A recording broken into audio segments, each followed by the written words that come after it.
timing. Please, first of all, your full introduction. I'm Mary Bockwith from Utah State University. I've retired from there, and I've been working for some time in the United States. I work on grasses and digitization, but I've been coming to Pakistan for some time and have been enjoying the interaction a lot, working primarily with Dr. Rashid. We started working with, well, a long time ago, but then we became involved in establishing a botanic garden. And now I want to go back and work with the herbarium there and promoting the making of the herbarium resources available more widely in Pakistan. And so we've been having workshops, and it's been very gratifying. So many times you visited Chitral. This is my second time. Rashid brought me up here in 2007, and I was struck then by how absolutely gorgeous it is. It's beautiful. And at that time we flew in, and I can see why. Coming over this pass, it's a huge pass to have to build, but it's a beautiful country. How you feel about the people and surrender of the Chitral people? I'm going to invite botanists that want to explore mountains. They should really contact the botanists in Chitral, because it is a wonderful place to do botany, to learn things. The people have been extraordinarily friendly and kind, and we went down yesterday to the market and took photographs, had some of the local drinks, and just enjoyed it. It was very, very pleasant evening, and the conference has been a huge success, I think. Being a botanist, would you like to say that is Chitral is feasible and botanical garden possible in Chitral? It is. If plants will grow here, a botanical garden is definitely feasible. And when one establishes a botanical garden, one has to establish it with a view to, okay, this is how we're going to focus it. And clearly, if you're in Chitral, you're going to focus on Chitrali plants, because one of the things you want to do is to make people in the area aware of how rich their heritage is. It is their biological heritage here. And so it's got a strong educational and outreach component to it, always. And the other one, inevitably, you must look towards how do we sustain this? We can establish it, but you need ongoing care and maintenance. So that involves some discussion. You need leadership that's going to say, okay, we will generate some money this way. And that can interrelate with developing of helping people here learn how to grow their plants more effectively, or learning what they are growing that could perhaps be marketed in some way. And then that means learning about marketing chains, which I know nothing about except an awareness of them. And you also get people interested in how they can use the plants for nutrition. And I always like to talk about nutritional value of plants rather than medicinal value, because the first thing to do is stay healthy. If you lose your health, then you look at medicinal plants. Plants can help you stay healthy, and that is far better than needing medicine. According to BBC report, some 150 women suicide in the last 5 years, and this year, 20 women commit suicide. Is this possible? And what botanical garden and plants and medicinal plants, what role can play? Or because the suicide, one reason is the poverty. So what we can eradicate the poverty, and how can we engage our women to save them from suicide? Through botanical and plants. Wow, those are huge questions. And in answering them, I am acutely aware that I do not know in details about the society here. So I'm going on some generalizations, and forgive me if I'm wrong on some of them. But one that I have talked about with a few people here, and it came from the Deputy Minister's suggestion, that you've got wonderful fruits for jams and jellies. And then when I talked with somebody here, she said, well, mostly they dry fruits. And I said, well, okay, dried fruits are easy to transport. Maybe you could get a few families together and get some help in learning how to process them for the commercial market, but put them in contact with companies that would be willing to help market them outside. And when you do that marketing, you're going to have paid attention to the hygiene standards, because you're going to have to guarantee it that way. But then you don't market them as you've got these wonderful fruits you can sell so cheaply from Chitral. You say you These are premium fruits. You pay more money and have more money flow down to the person that is originally making the dried fruits. So that's the sort of approach I think I would take, is because that would involve women. And I think if women have a chance, this is what I have read in many places, and it's a chance to contribute to their families, it's a positive. It makes them feel valued. And I don't know why the high suicide rate. It's scary, that. But if you can make them feel valued for what they do, not for saying you aren't doing this, but for what they do, that should help. I hope it would help. I have to say that probably I would also say maybe spacing children more. I don't know. I do think that that would contribute to two things. One, it would allow women to regain their health and have a little time. And it's not health so much, regain the strength. Allows you more time to spend with each child. It also contributes, when we talk about climate change, everything really comes down to the number of people. And we're asking the earth to support far more people than before. So I would have to say that encouraging fewer children, but also that must go with the encouraging women to do more things, the supportive of the families. Families are a unit, and it shouldn't be, my opinion, you must do this and you must do that. Together you do this, and you have extended families here. Make the extended family supportive for all the members of the family, including the women. Not all women want to go out and do careers. Not all women want to spend all their time at home. Probably the same is true about men, but I've never been a man. Okay, related to this question, there are so many medicinal plants in these mountains, but unfortunately, they have no access to introduce on commercial basis in the marketing. In other areas, the people of that area selling these medicinal plants thousands of rupees for 1 kg, but in Chitral, it's grazing and eating by our goats. How is possible to involve, engage our women to collect these medicinal plants and to sell and to bring positive changes in their socio-economic condition? I think, from what I have heard, rumors, I would actually contact some of the companies that are Pakistani based that sell medicinal herbs and invite them and ask them to work with the people in this valley. Because I know Dr. Hassan Sher at the University of Swat had a program where he taught local people to grow medicinal plants as a farming thing. And at the same time, he made them aware of the price they were being sold for, and they managed to argue for higher prices for themselves, but also aware of the business that you must be sure of what you're selling people. Your credibility is at stake. So if you just go and collect plants and some of them are wrong, you lose credibility, and then you can't sell your product for as much money. You must also keep your product clean. You don't have it on the floor, you work with it on tables.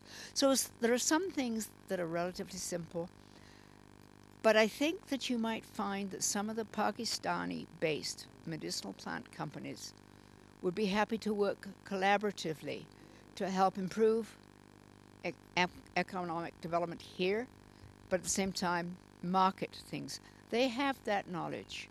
You don't want to have to learn it all from scratch. They will help develop it. I hope and I think that would happen. Okay, every year the disaster damage hundred of houses and also killing more than 20, 30 people every year due to the flood and avalanche and other natural disaster. Is because being a botanist, my question, is a botanical garden or plants or tree can play a role to reduce the density of these natural calamity and to show the houses and the property and the lives of the people I mean in the mountain areas. Yeah. A botanical garden per se by itself will not do that. A botanical garden is going to be in one place and it has a lot I mean great value. these plants.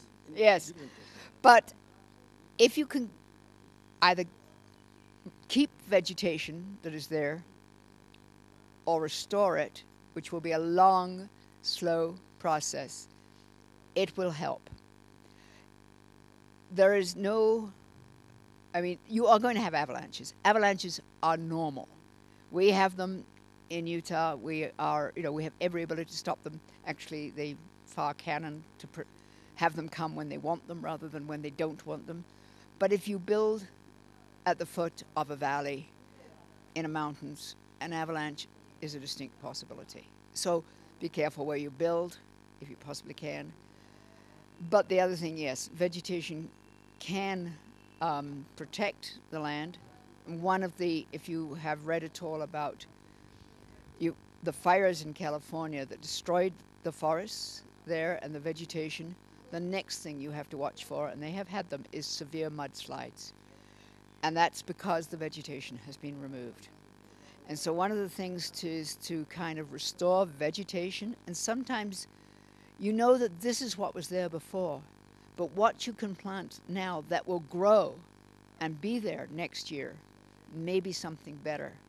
But try to use native plants, not bring them in. And that means now you need to develop people collecting the seed of native plants. They've got to know what those plants are, and then you've got to have seed collection facilities. It's almost a new field that will develop.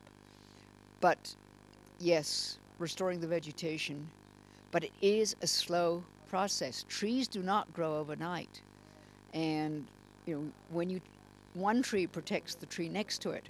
So when you destroy a forest, you have destroyed an awful lot. It took thousands of years to grow that forest. We are not going to regrow it in 10 years. So you can try. How can we save our agricultural land and forest area from erosion? Because here a large scale of land erosion by the river of Chatral. How can we protect them? I think on that one, I would have to say I really don't know enough about the details. I was up the Swat Valley a year or two before they had the major floods that came through. Was that what it was? Yes. So I remember looking at some of those fields that had been built out into the river and thinking, my gosh, that's dangerous. The forces of nature are huge. There are some things we cannot contend with. And I remember after the earthquake, somebody saying, well, they have earthquake-proof houses. We were talking about them. But eventually we decided when you get a 4, 6, or 7 earthquake, it's a 4, 6, or 7 earthquake. It is a tragedy. But for smaller events, part of it is, try not to grow. If you can afford not to be growing in the places that are most endangered, that's the best. But then take thought about where the dangers are going to come from. But there's going to be, this is one of the things on climate change, exceptional rains more often. And when there are exceptional rains, you're going to have exceptional river flows. And rivers flowing fast are very powerful. And I'm sorry.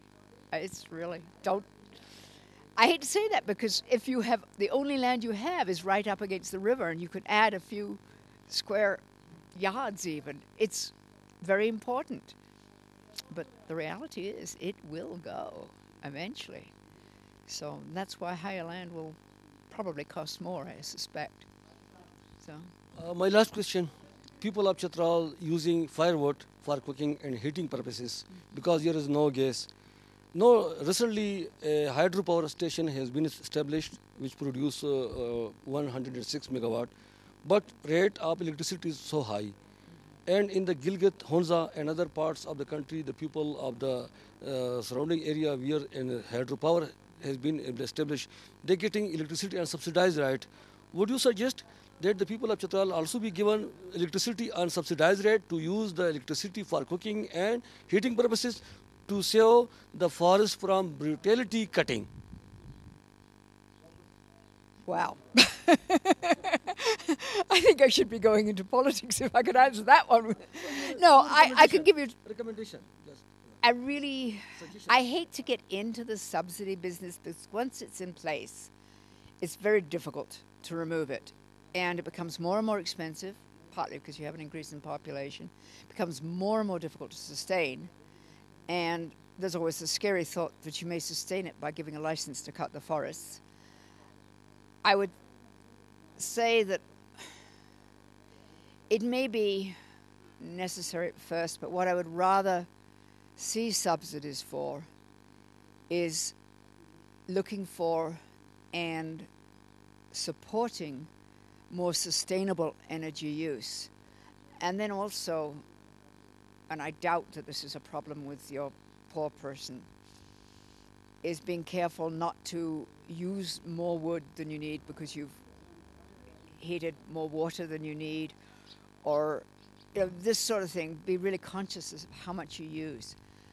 I know that in Kenya, one of the things they have done, and I've read about it, is that the company that's organized the pay your bills with your mobile, and so everybody, you go have coffee, you pay with mobile, also allows you to purchase on time solar panels for your house.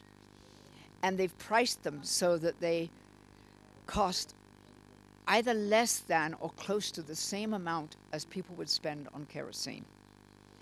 And the result is that people will purchase the solar panels. They pay over time. I don't know whether it takes 3 years, 5 years. I have no idea. But what they find is that people do like this because they can study later. They don't get the fumes. Their health is better. And so I would go more for subsidizing that kind of an alternative than subsidizing electricity as it is, or probably a combination of approaches. One has to somehow try and protect the remaining forests. So try to say to people, try to persuade people that the less they cut, the better. But as we say that, we must always look at ourselves. I wrote a short article for a newsletter on plastic and the effect it has on the oceans. And I was appalled the next few days at how much plastic I use in my life. It helped me cut back. I have not eliminated it.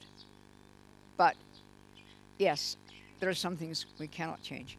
There will be fuel wood used.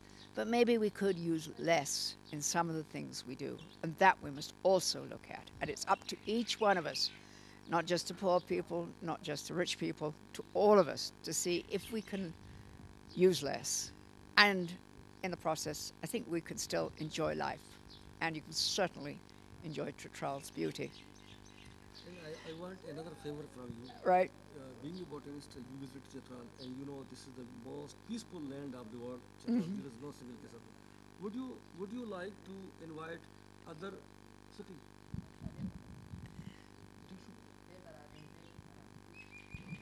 Oh yes, yes. Sorry. Oh, sorry. Okay. Another recommendation from you. Being a botanist, you visit Chitral, and you know Chitral is the most peaceful place of the world. In the world, not in Pakistan. In the world, this is only the peaceful place. There is no terrorism, nothing. Single case.